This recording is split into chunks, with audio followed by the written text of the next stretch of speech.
In a recent video, I talked about how to improve your balance with some balance exercises at home that are pretty simple and easy to do. If you haven't watched that video, I'll link to it down below so you get the full picture. In this video, I'm going to explain some extra things you can do with those exercises to increase your strength and increase the range of motion you have so that you get better balance in a lot of different positions. So if you're ready, let's get ready to think right, move right, and feel right. So quick recap, I showed a beginner level balance exercise where you're just holding a static position like this and using your glutes and your leg muscles to get used to that position. And then there's a more advanced one where you are tapping around, going around the world with your leg and just seeing where you can reach while still maintaining balance on that one leg. Now, no matter what option you're choosing to use, there's some other things you can pay attention to make it harder or easier, okay?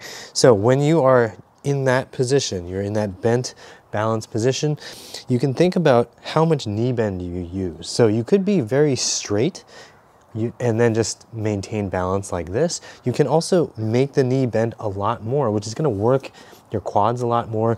It can also really fire up your glutes really fast. So these knee extension and knee flexion options will really change the way the exercise feels, and it might make it more challenging for you. So when you're just doing it like this with maybe just a little bit of a knee bend, you might feel like, okay, I got that mastered. Then you can make it harder by really getting deep into it. And then you can think about like, yeah, I'm like ice skating, right? Like you're a speed skater, right? Get really deep into it. The other thing to think about is what's going on with your upper body. So this is talking about hip flexion or extension. So flexion is when thigh comes closer to your chest, and extension is when you open that up, the opposite, so leg going back behind you. So when we're doing the balance exercise, you could be here, okay? Just this little bit of hip flexion, and you're doing, maybe you're doing your toe taps, right?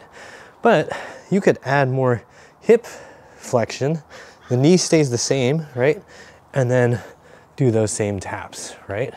So if you're doing the more basic version, right? Maybe you're just hanging on, you're doing this, just holding, it's easy, but you want to make it a little bit more interesting. You can really add some hip flexion. Now you're in this hinge, you're in a deep bent over position, and then you can hold this, feel your glutes and high hamstrings working, and that's going to change things up and make it more helpful for you in daily life. When you're walking around doing stuff, you actually want to have good balance in different levels of hip flexion, in different levels of knee flexion, and just find different combinations. So work on those beginner versions that I showed you in that other video, and then as you get more advanced, you can work on getting lower and lower and lower, right? So you can be way down here. Oh man, getting deep into it, right? And just get used to all of them, because you never know when you might slip.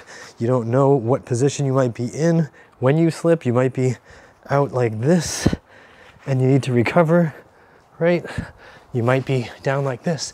All of these options are good to work on because they're going to help you in regular life when things just happen and you can't really control when you lose your balance. And hey, do you have a story about losing your balance or improving your balance? Drop me a comment down below.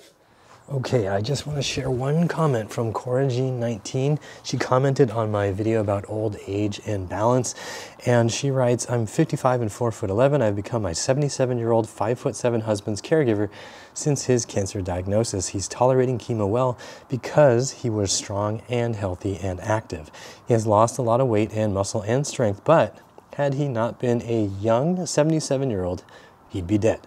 Also, I realized how important my own strength and activity and balance have been as a caregiver. Thank you for these tips. So, Cora Jean, thank you for sharing this story and making it very clear for everybody out there that your strength, your ability to balance and move and take care of your own body, to be mobile in some way, is literally a matter of life and death sometimes. So this story really paints a clear picture for both the caretaker and the person being taken care of, having an adequate level of strength before the sickness, before the illness can make a huge difference. And of course, Coragene, we send our support.